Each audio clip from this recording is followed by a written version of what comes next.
Good morning, everyone. Even in mid-August, we are bringing you exclusive content in the channel. Today's guest is a highly distinguished figure, so I will let my friend Daniele Moro introduce him. Thank you, Professor Cecchini, and thank you for the hospitality. Today, we will host probably the best world expert on Iranian nuclear threat. Our correspondent from Washington, D.C., Claudia FLISI, will have a conversation with U.S. diplomat Tom Countryman. Probably someone will remember that Tom Countryman was Minister for Political Affairs at the U.S. Embassy in Rome. He's a great friend of Italy, and he knows a lot about the threat also of the U.S. bases in Italy.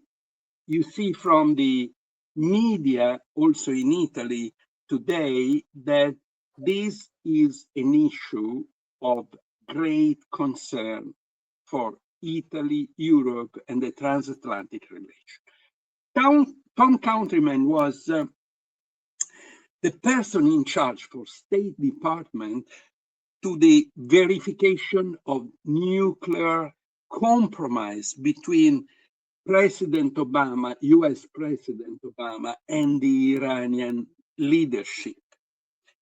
A compromise that the first Trump administration broke down, they canceled. Now, he is by far the world expert on verification of nuclear threat. The question that everyone in the world is asking is, Iran regime is ready to have a nuclear bomb, yes or no? We will listen to the conversation between Claudia FLISI and former US diplomat Tom Countryman with great attention. Thank you, everyone. Thank you, Daniele. From Italy to USA, Claudia FLISI. Buongiorno, hello, and hello, Mr. Countryman. Let's also mention that not only do you have a former history as a U.S. diplomat, but you are currently the chairman of the Arms Control Association, which is why you're a verified expert in this subject and the reason why we're speaking to you. Before asking questions, if you could just briefly explain to our listeners what the Arms Control Association is, maybe when it started, why it started, and what it has hoped to accomplish since its foundation, and what you hope to accomplish during your tenure. May I ask a question to Director Tom Countryman? Sì, è un grande piacere vederla ancora, Daniele. As I said, Tom Countryman is a great friend of Italy. He was for many years Minister for Political Affairs at the Embassy in Rome. And in my opinion, he is probably the best person to answer the first question that in Italy also the media are asking themselves. Is Iran a real threat with a nuclear armament, or is just propaganda from other politicians like Netanyahu or so? You are probably in the best position to answer this question. Well, not an easy question to answer.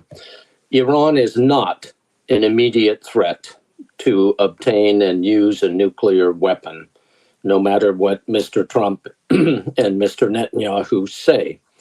They have the capability to enrich uranium.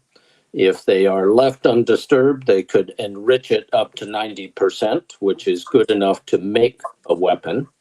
But they do not currently have a program to build a weapon. It's not enough just to have the available enriched uranium. It's necessary also to know how to build the bomb. So it is not something that they could do on very short notice. It's not clear what their intentions are.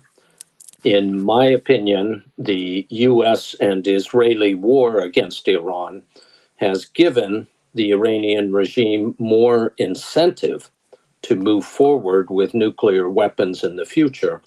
But that's not what they are doing, and the threat is not as immediate as the Israeli and American governments want you to think it is. The answer from Director Tom Countryman is really very important. I have to stress, he is not a politician.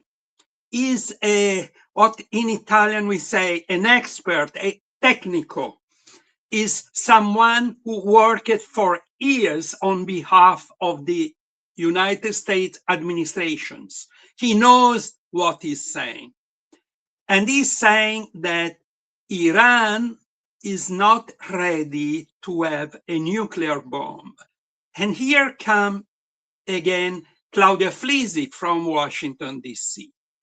Until 5-6 months ago, the Hormuz Strait, the international navigation was open, and the price of gasoline in America, and we all know how important is the price with gasoline, inflation, and whatever, is growing. So my question to our colleague and journalist from Washington, D.C., according to Tom Countryman, they wasted the opportunity to work with the Iranian authorities to find a better compromise. Now, the situation inside America, especially with the economic situation, which impact could have on the midterm elections?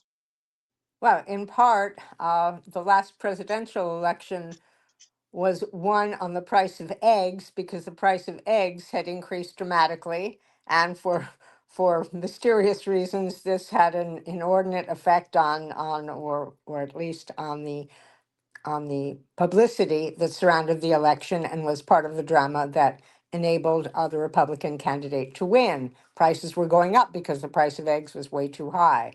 Now, gasoline affects more people than eggs, and because it affects everyone, and it also affects the price of eggs indirectly.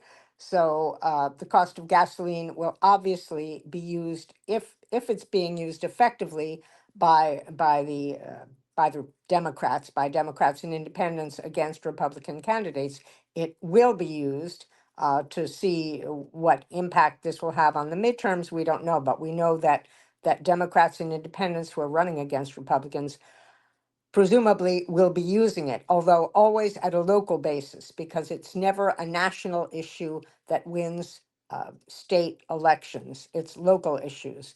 So if they're effective, they'll bring it down to what's happening with the price of gasoline in Montana, or the price of gasoline in Florida, or the price of gasoline in other states. And that will have an impact. How much of an impact will also depend on what else is happening. But economy is always the number one topic for Americans because it's what hits you on a daily basis. So there's no question that there will be an impact. How directly it's linked to a Republican decision to start this war, that is up to the mastery of the strategists who are running campaigns. Thank you, Mr. Countryman. Thank you, Claudia FLISI. Thank you, Daniele Moro. Bye bye.